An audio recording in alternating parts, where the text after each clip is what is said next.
Bem, algumas pessoas dizem que eu implico com os evangélicos, que eu sou chato, que eu não posso generalizar. Mas aí eu fiz alguns vídeos, no meu canal criticando algumas práticas do meio evangélico, digamos assim, da religião. E aí algumas pessoas comentaram. Eu gostaria de trazer o comentário neste canal, neste vídeo. Vem com o Tio Fera que você vai entender se realmente eu implico com os crentes ou eles que não têm caráter. Vem comigo. Aí galera, antes que eu me esqueça, vem aqui embaixo, se inscreve no canal, não custa nada.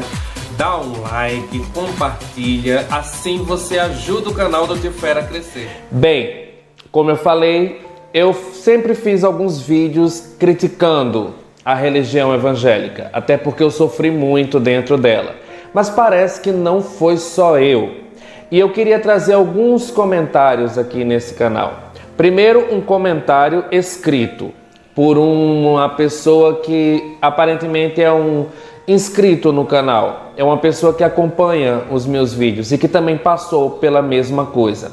E depois eu gostaria de trazer um vídeo de uma mulher africana falando o que é que a África pensa sobre os evangélicos. Primeiro, o comentário. Fui humilhado várias vezes, 3 em público.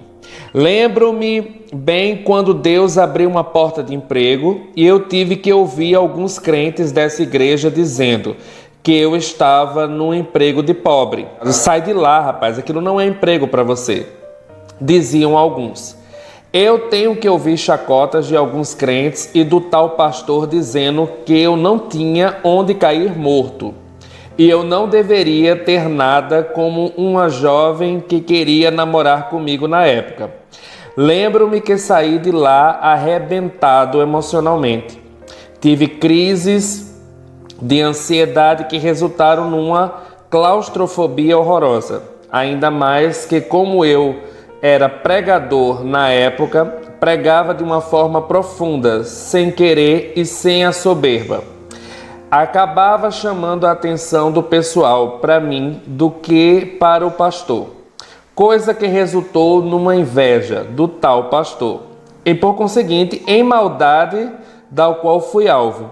Daí para frente foram muitas humilhações, ódio religioso, isso porque também sendo um profeta dentro da palavra, acabava trazendo mensagens que denunciavam erros deles. Não foi fácil, só eu sei o que passei. Hoje não quero mais nada com ministérios, só vou de vez em quando, muito raramente. Isso quando tenho vontade, quando sinto que Deus está me impulsionando aí. Não mais obrigado. Outra coisa, eu nunca concordei ter que ir cultos forçados. Faltou? Você ouve um monte, ninguém merece. Ou seja, isso aqui é um dos comentários que eu recebo. E pelo visto não sou só eu que passei muita coisa dentro da igreja evangélica. A inveja, a perseguição, tudo isso parece que outras pessoas também passaram. Porque na religião evangélica, quando você quer fazer a coisa certa, quando você realmente quer pregar o evangelho, aí parece que você é mal visto. Parece que as pessoas ficam meio irritadas, porque a verdade incomoda aquele povo que vive de mentira. Eu também gostaria de trazer um vídeo de uma mulher africana, falando da impressão que os africanos têm com relação aos crentes. Se eu não me engano, nesse vídeo parece que ela se refere à Igreja Universal, mas de certa forma o comportamento de muitos crentes pentecostais se assemelham à Igreja Universal. Preste atenção no vídeo e tire as suas conclusões. Deus não é cristão, que fique muito claro isso. Deus não tem religião e Deus não é propriedade privada. Qualquer povo, qualquer cultura tem o direito de procurar Deus à sua maneira. Este é o primeiro aspecto que eu gostaria de deixar muito claro. Para mim Deus não é propriedade privada nem um pouco. O que significa que eu, africana, eu, moçambicana, de uma determinada cultura, tenho a minha maneira de dizer Deus. E tenho que ter essa liberdade. Por que eu tenho que dizer Deus na língua do outro? E por que tenho que dizer Deus diante do outro indivíduo, de um outro continente, de uma raça julgada superior? Essa é a minha questão.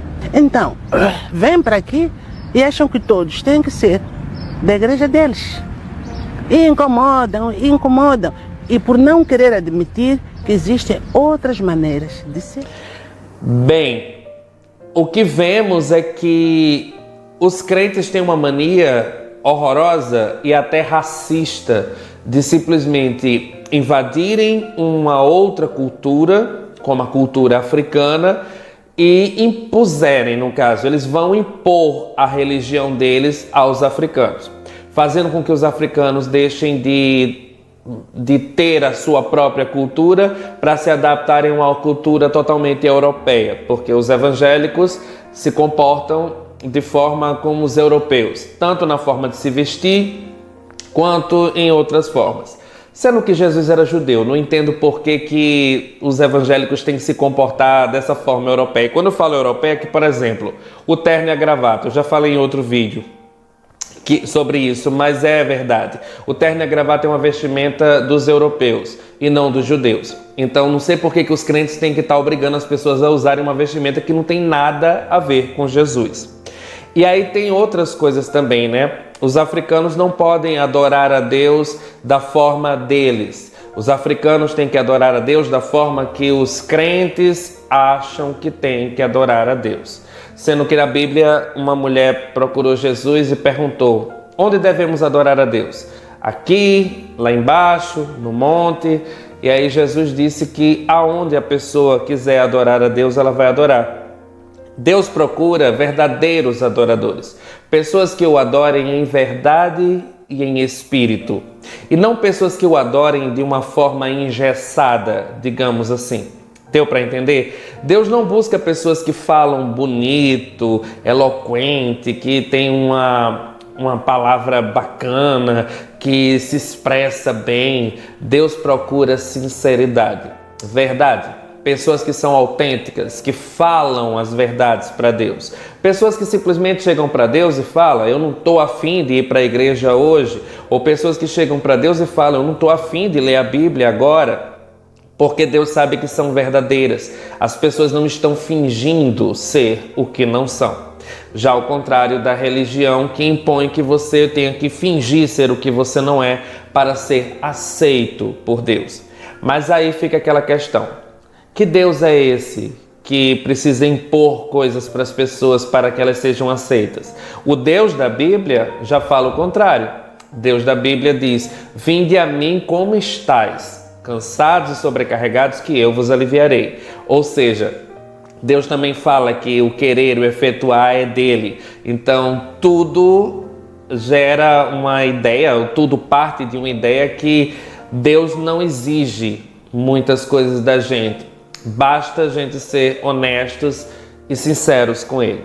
O que eu vejo também é que, por exemplo, tem uma passagem na Bíblia que Davi virou para Deus e disse: se quisesse realmente sacrifícios, eu daria, mas eu sei que não se agrada com sacrifícios de tolo.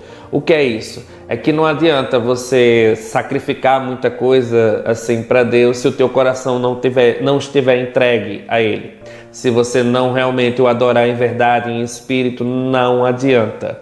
Deus é um ser espiritual e Ele sabe quando as pessoas o adoram em espírito, porque Ele é espírito. Então, se as pessoas estão adorando só da boca para fora, se elas pegam o microfone e falam bonito, mas quando descem do púlpito, desligam o microfone, elas são simplesmente o Satanás na terra, Deus também sabe. Deus é especialista em saber identificar quando há hipocrisia e quando não há hipocrisia, quando a coisa é verdadeira e quando a coisa está sendo fingida. Deus conhece muito bem o teatro, tanto que os atores na época antiga eram chamados de hipócritas, porque o hipócrita é isso, é que ele finge ser algo que ele não é. Então o ator, ele finge ser um personagem, e é isso que os crentes são, hipócritas. Só que não de uma forma para atuar como um ator profissional, mas são hipócritas na vida. Eles fingem ser o que não são, achando que estão agradando. Aí fica a reflexão. Será que você realmente está agradando a Deus? Ou será que você está apenas fingindo ser algo que não é? E que no final escutará de Deus a frase: nunca vos conheci. Apartai-vos de mim, malditos, para o fogo eterno, preparado para Satanás e os demônios. Pensa nisso. Fica aí a reflexão. Espero que vocês tenham gostado do vídeo. Beijo do Tio Fera. Fui.